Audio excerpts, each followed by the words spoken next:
Dear students, welcome to NIR's YouTube channel. In the last class, we discussed regarding primary key.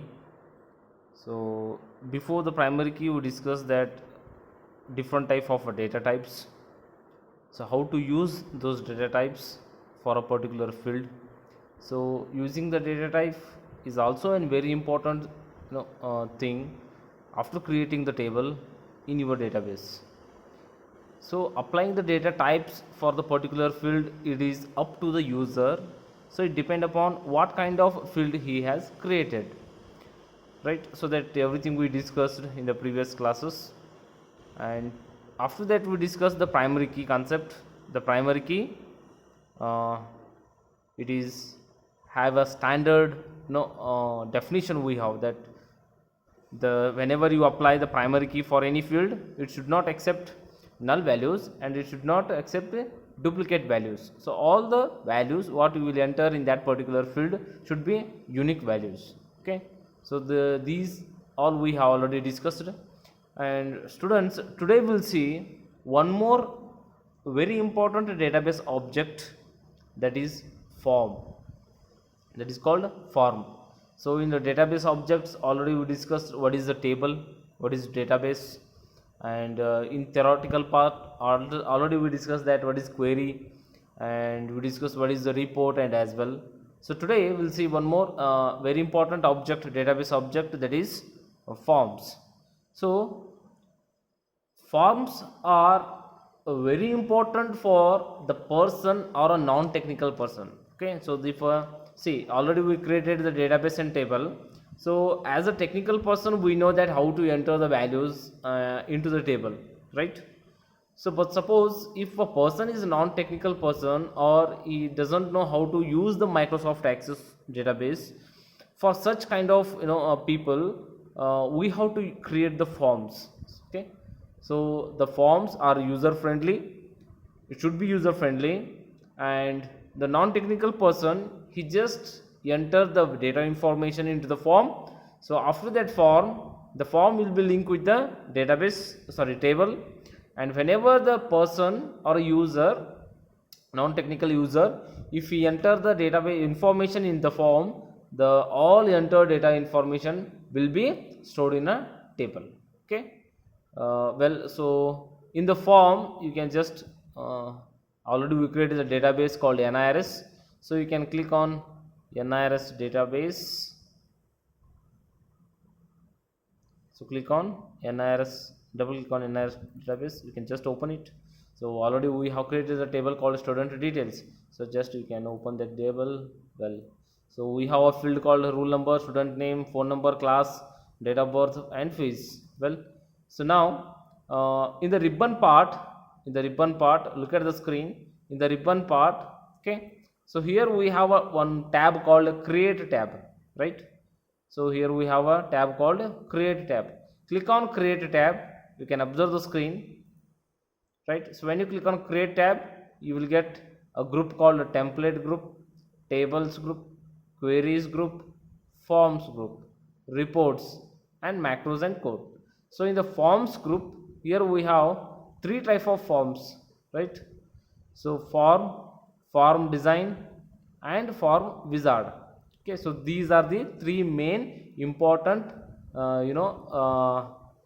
types of forms. Okay, so as a user, if you want to design any form, so you can use out of any one, out of three, any one design way you can go for the creating the form. Well, so form we have, form design, form wizard we have. So already we know the form. The form is, so form allow users to add, update, delete the data in the database one by one, right? So and it provides an organized view of the field of one or more tables so that you can easily work upon the data, right?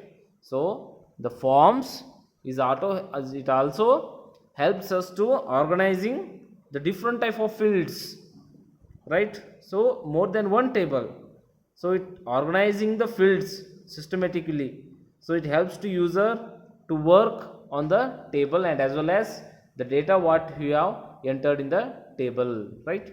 So first I will go for simple form I will go. You can just click on form, right?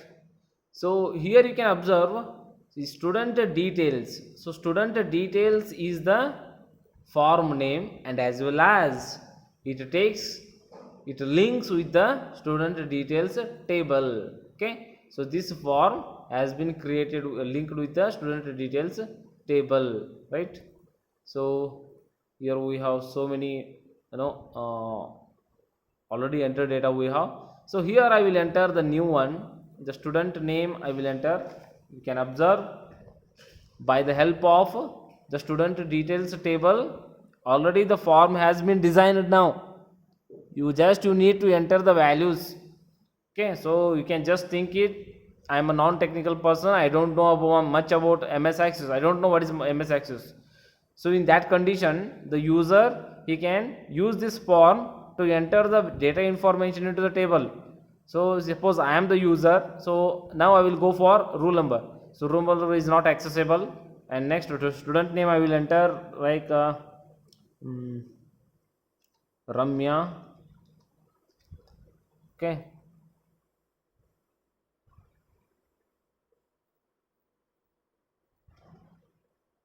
so you need to save this student well,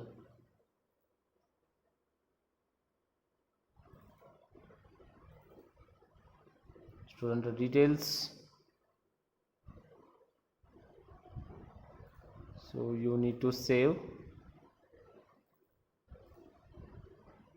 Yes, so now student name I will enter as Ramya. Okay, so phone number I will enter, and next class date of birth I will enter 5/7/2002. So fees you can enter around 75. Okay, right? So now, so this is a new record for me, right? So in the student table I don't have any record with the name Ramya. So now I have entered the data information not into the table. I have entered the data information with the help of a form. Just press enter the enter button, right? So now go to the table. Yes, just you can refresh this one.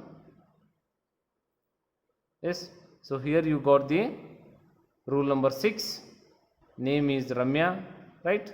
So date of birth, class, fees, everything you got. So it means you have entered the data information not manually into the table, but with the help of forms, right? So in the next class we will see another 2 ways to design the form. So that we will see in the next class. Thank you.